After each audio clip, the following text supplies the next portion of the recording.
Lives of the Most Eminent Painters, Sculptors, and Architects by Giorgio Vasari. Life of Berna, Painter of Siena. If those who labour to become excellent in some art did not very often have the thread of life cut by death in their best years, I have no doubt that many intellects would arrive at that rank which is most desired both by them and by the world. But the short life of men and the bitterness of various accidents, which threaten them from all sides, snatch them from us sometimes prematurely, as could be seen in poor young Berna of Siena, who, although he died young, nevertheless left so many works that he appears to have lived very long, and those that he left were made in such a way that it may well be believed from this showing that he would have become excellent and rare if he had not died so soon. In two chapels of Sant' Agostino in Siena there are seen some little pictures with figures in fresco by his hand, and in the church, on a wall now pulled down in order to make chapels there, was a scene of a youth led to execution, as well made as it could possibly be imagined, there being seen expressed in it the pallor and fear of death, in so lifelike a manner that he deserved therefore the highest praise. Beside the said youth was a friar painted in a very fine attitude, and, in short, everything in that work is so vividly wrought that it appears, indeed, that in this work Berna imagined this event as most horrible, as it must be, and full of most bitter and cruel terror, seeing that he portrayed it so well with the brush that the same scene appearing in reality would not stir greater emotion. In the city of Cortona, also, besides many other works scattered in many places in that city, he painted the greater part of the vaulting and of the walls of the church of Santa Margherita, where today is the seat of the Frati Zoccolanti.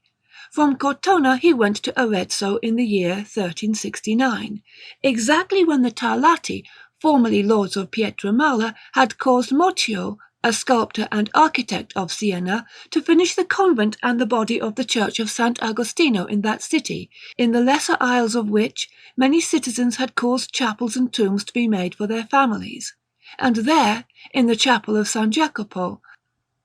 Berna painted in fresco some little scenes of the life of that saint, and especially vivid is the story of Marino the swindler, who, having by reason of greed of gold given his soul to the devil, and made thereunto a written contract in his own hand, is making supplication to the saint to free him from this promise, while a devil, showing him the contract, is pressing him with the greatest insistence in the world.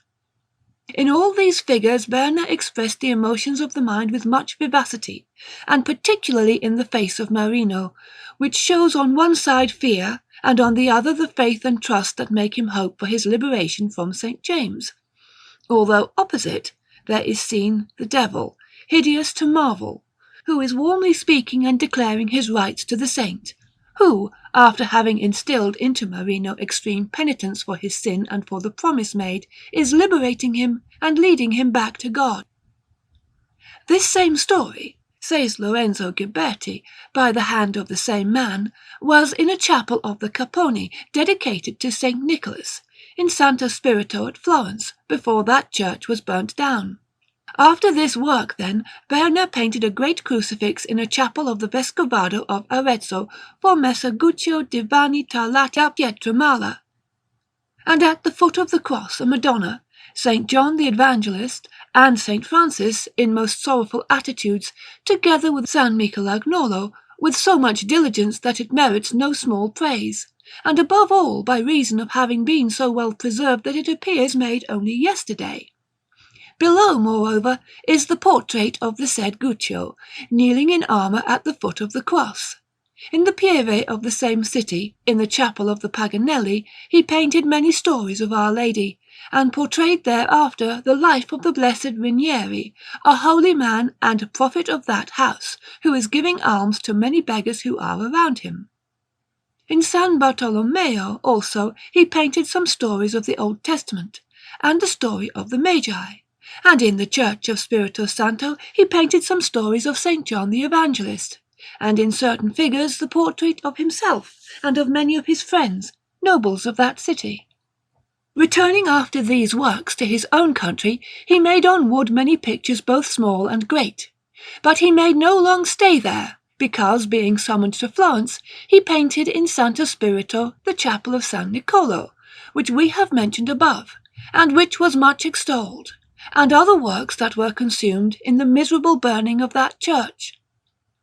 In the Pieve of San Gimignano in Valdelsa, he wrought in fresco some stories of the New Testament, which he had already very nearly brought to completion, when, falling by a strange accident from his scaffolding to the ground, he bruised himself internally in such a manner, and injured himself so grievously, that in the space of 2 days, with greater loss to art than to himself, who went to a better place, he passed from this life.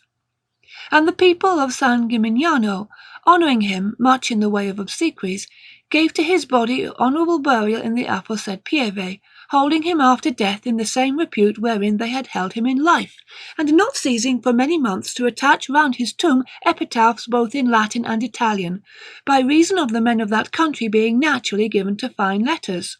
So then, they conferred a suitable reward on the honest labours of Berna, celebrating with their pens him who had honoured them with his pictures.